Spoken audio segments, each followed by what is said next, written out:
Watson. I'm a Pilates instructor. I've been teaching Pilates now for just over 12 years.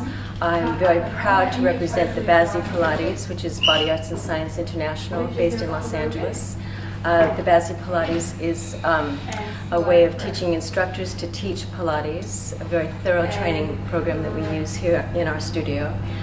I believe Pilates is the way of the future as far as training the body, teaching people correct movement patterns, finding weaknesses and lack of skill in movement, and training the correct musculature to get the goal and the sequencing patterns that's necessary for correct movement. The body is present, the mind is present. There's a focus, as opposed to working in a gym where you're watching a DVD or a video and you're trying to forget about what you're doing.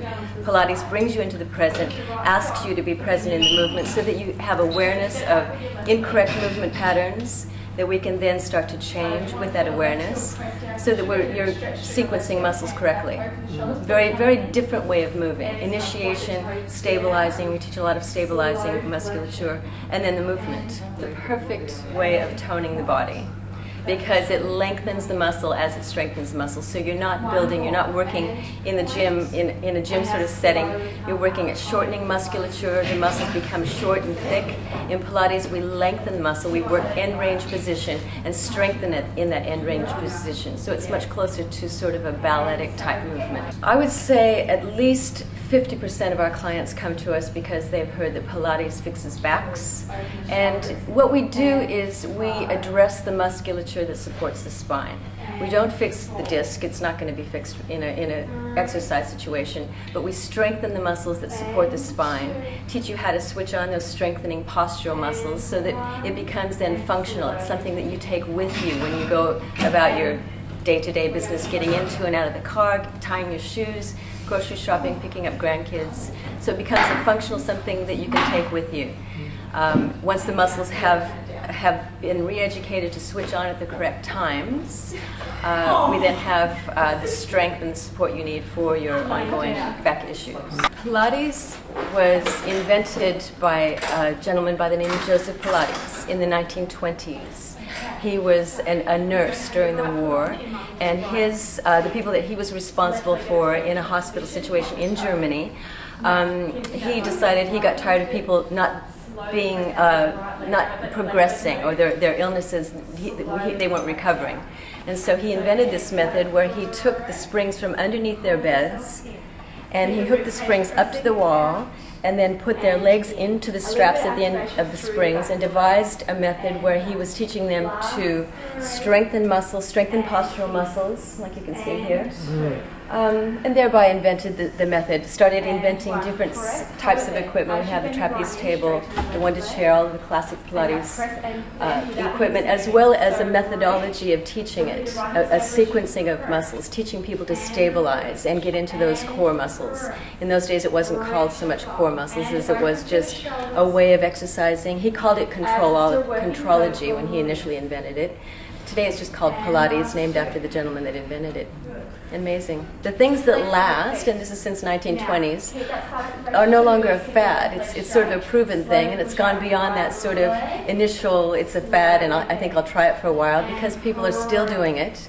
When I first came to Pilates 15 years ago, it was still rather unknown. The fact that it's grown just gargantuan proportions internationally, I think that sort of gives testament to the fact that it's successful. It's becoming really big in the schools. With the awareness of the obesity epidemics, they're trying to get the kids to move a little bit and exercise. It's a safe form of exercise.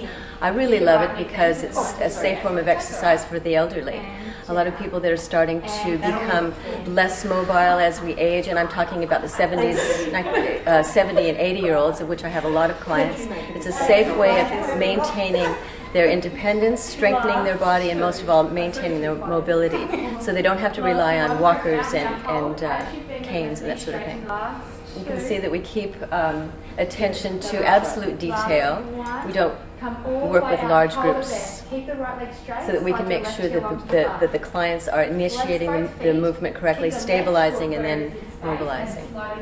The absolute necessity of looking after your health so that it doesn't become an expensive issue.